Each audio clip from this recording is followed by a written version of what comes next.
നമ്മുടെ ഇന്നത്തെ ടോപ്പിക് എന്ന് വെച്ച് കഴിഞ്ഞാൽ സർക്കാർ ജോലി കിട്ടുന്നതിനെ കുറിച്ചിട്ടുള്ള കാര്യങ്ങളാണ്. അപ്പോൾ നമുക്ക് ഹസ്തരേഖാ ശാസ്ത്രങ്ങൾ നോക്കിക്കഴിഞ്ഞാൽ ഏറ്റവും കൂടുതൽ ചില പ്രത്യേകതകളും അതിൻ്റെ അടയാളങ്ങളും എങ്ങനെയൊക്കെ ആയിരിക്കുമെന്നും നമുക്ക് സർക്കാർ ജോലി അനുകൂലമായിട്ട് കിട്ടുമോ എന്നൊക്കെയാണ് ഇന്നത്തെ നമ്മുടെ ടോപ്പിക്കായിട്ട് നമ്മളിവിടെ ചർച്ച ചെയ്യുന്നത്. അപ്പം നമ്മുടെ ഹസ്തരേഖയിൽ ഒന്നാമതായിട്ട് നമുക്ക് സൂര്യരേഖ.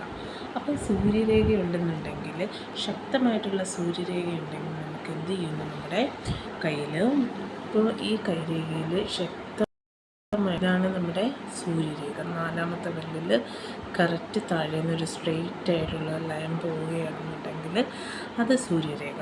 അങ്ങനെ ഒരു രേഖ വന്നു കഴിഞ്ഞാൽ ഗവൺമെൻറ് ജോലി ലഭിക്കുന്നു. ഇനി അടുത്ത് നമുക്ക് ശനിരേഖ അല്ലെങ്കിൽ ശനി പർവ്വത രേഖയെന്ന് വെച്ച് കഴിഞ്ഞാൽ കൈയുടെ ആ നടുവിരലിൻ്റെ ഭാഗത്തോടെ ഭാഗ്യരേഖ പോവുകയാണെങ്കിൽ അങ്ങനെയുള്ളവർക്കും സർക്കാർ ജോലി ലഭിക്കുന്നു. അപ്പോൾ ഈ നടുവിരലിൻ്റെ ഭാഗത്തോടെ സ്ട്രെയിറ്റ് ആയിട്ട്, അപ്പം നമ്മുടെ ഭാഗ്യരേഖ ആയുർരേഖയുടെ അടുത്ത് നിന്ന് സ്റ്റാർട്ട് ചെയ്യുന്നു, ഇവിടെ നിന്ന് സ്ട്രെയിറ്റ് ആയിട്ടൊരു രേഖയുണ്ടെന്നുണ്ടെങ്കിൽ അങ്ങനെയുള്ളവർക്കും ഗവൺമെൻറ് ജോലി ലഭിക്കുന്നു. പിന്നെ അടുത്തതെന്ന് വെച്ച് കഴിഞ്ഞാൽ ഗവൺമെൻറ് ജോലി എന്ന് വെച്ച് കഴിഞ്ഞാൽ നമ്മുടെ മോതിരവിരലിന് താഴെയായിട്ട് സ്ട്രെയിറ്റ് ഒരു ലൈൻ ഉണ്ടെന്നുണ്ടെങ്കിൽ അങ്ങനെയുള്ളവർ ഉയർന്ന പദവിയിലും അതുപോലെ ഗവൺമെൻറ് ജോലി ലഭിക്കാൻ ഒരുപാട് ചാൻസ് ഉള്ളവരാണെന്ന് നമുക്ക് പറയാൻ സാധിക്കുന്നു.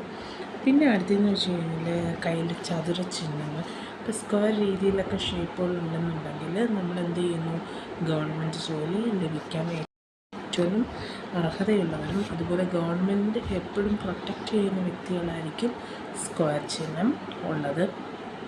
പിന്നെ നമ്മുടെ ഹസ്തരേഖയിൽ മത്സ്യചിഹ്നം ഉണ്ടെന്നുണ്ടെങ്കിൽ ആ വ്യക്തികൾക്ക് ഒരുപാട് ഗവൺമെൻറ് തലത്തിൽ ഉയർന്ന ഉന്നത നിലവാരത്തിലിരിക്കാനുള്ള ഭാഗ്യങ്ങളുണ്ടെന്ന് നമുക്ക് പറയാൻ സാധിക്കുന്നു.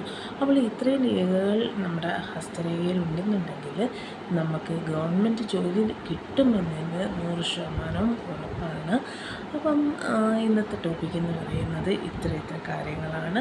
അപ്പോൾ ഈ കാര്യങ്ങളൊക്കെ നമ്മുടെ കയ്യിലുണ്ടോ എന്ന് നിങ്ങളൊന്ന് നോക്കുക. അങ്ങനെ നോക്കിയെല്ലാം വ്യക്തമാക്കി ഇതിനെ മനസ്സിലാക്കി പോവുക. അപ്പോൾ നമ്മുടെ ഇന്നത്തെ ടോപ്പിക്ക് ഇവിടെ ഞാൻ വൈൻഡപ്പ് ചെയ്യും. Okay, by.